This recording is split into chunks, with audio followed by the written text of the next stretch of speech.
Have you ever dreamt of financial freedom?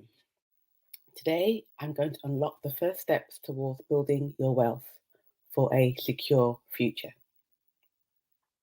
Before I begin, let me welcome you. If you are joining me live, thanks for joining. And if you're joining me on the replay, let me know by typing #replay in the comments below the video.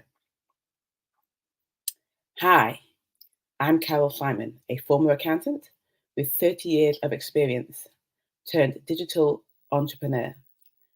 I now leverage financial education from top industry leaders to empower Generation X, primarily, but not exclusively, to fast track their financial independence and freedom.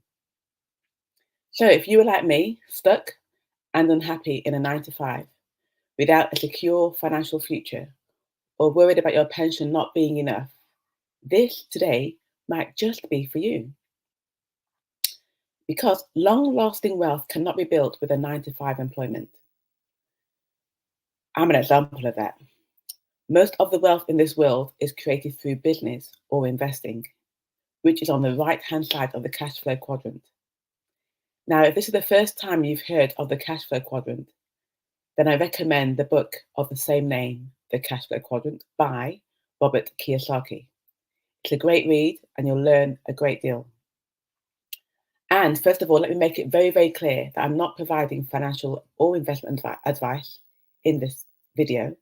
This is all about financial education.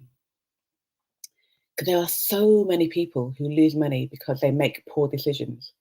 And that did include me before I became financially literate. And it's not something that you should ever enter into blindly, but be willing to invest in yourself first. Be willing to learn and be willing to study and be willing to be open to financial education. Don't fall for the get rich quick schemes, but rather be open to financial education.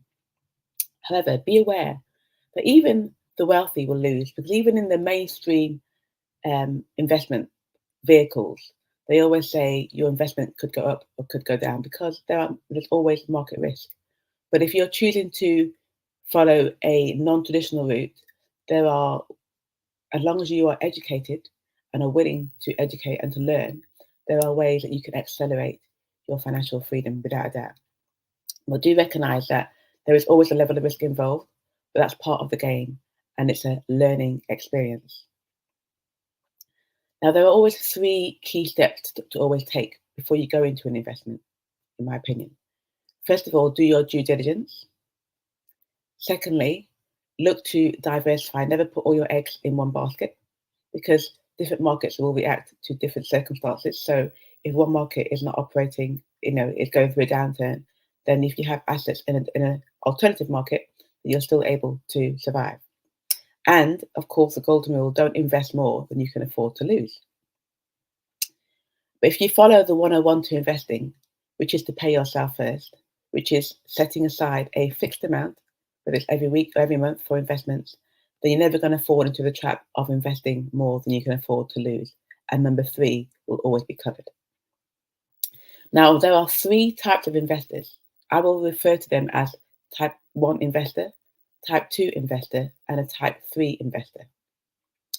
The type 1 investor is one that leaves all the investment decisions to someone else. And most type 1 investors are those that are not normally there through choice, but they've been put there in that position through changes in legislation. One example of that is for those of us who have defined contribution pensions. We used to have defined benefit pensions, where we were guaranteed a certain sum when we came to the end of our working life, but that's no longer the case. We now have defined contribution pensions, and most of us leave the investment decisions to the pension companies, to the investment companies, and that makes us a type 1 investors. We have no control over how our funds will perform. And those who also invest in mutual funds or ISAs also fall into the category of a type 1 investor. So we leave all the decisions to those who are managing your money. A type 2 investor is one who seeks advice from advisors, then makes investment decisions based on that advice given. Most, however, seek advice from advisors who are not investors themselves. And that's what we've been brought up to do. However, advice is great, but the best advice followed is given by those who are not making the income from giving advice, but rather making their income from their very own investments. So that would suggest that if you follow those who are um, who can provide evidence, of their success in investment, or take advice from those who can provide evidence, who have proven, who have walked the road, who have shown you that they know how to invest. They've actually are making a difference. You can see the results in their lives. They are the ones who you should take advice from. Follow them. There are well-known individuals, influential money makers. We can follow their life story, follow their investment ideas, and they're the ones who we should, like George Soros, for example. And they have expert in their area of investing. These are the ones that we should, and there are others who are not necessarily so well known, but look for those who have experience, look for those who are successful and get advice from those. And then type 3 investors are those who have invested in their education. They understand the asset class. They have chosen, they understand the asset class that they have chosen to invest in, and they make decisions based on knowledge they have acquired over time. It's not something that happened overnight. It's something that will take time. But if you're willing to put in the time, then you can then graduate to become a type 3 investor. I was a type 1 investor for a very long time, and I left all the decisions to someone else on my capital, and I had no control. And even now, I still have assets, in my pension, for example, and I still don't have any control over those investments, and they are being managed by those who have trained in that field. But now I am also exposed to an exclusive group of seasoned and successful investors. And as a result of that, I have discovered opportunities that have allowed me to join the fast track to financial freedom, where I now have more control. And this has changed my perspective on money, and also has changed my future for me and for my family.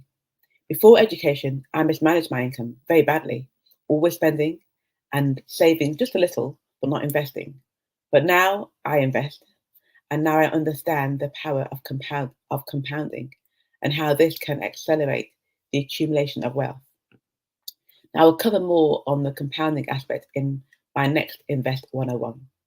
But what I will say is starting early is always best. It's never too late to start. I started late as a Gen X, therefore it's never too late to start. But you can always start small and learn as you grow. I will ask the question: which category of investor are you right now? And which category of investor do you want to be? That's the question. If you're looking to create long-term wealth, category 2 and category 3 are where you will need to be eventually. But you can actually be in more than one category. But in order to create a long-term wealth, you need to be in 2 and 3. But remember, it's never too late to start investing for your future. You can experience total empowerment that comes with taking control of your financial destiny. Therefore, I urge you to take the first step today. Start small, educate yourself, make that initial investment. Remember, the journey to financial freedom starts with a single step. Now, all what's left me to say is thanks for joining me today. And here's to becoming, as I said before, financial wizards, or at least wizard apprentices. So if you found this topic valuable, do let me know in the comment below. I would also ask that you can like and share this with anyone you think needs to know. And finally, if you would like to work directly with me, then type Gen X in the comments below. And I look forward to hearing from you soon. And hope you have a great week, and hope you can join me next time for my next episode. God bless you. Take care.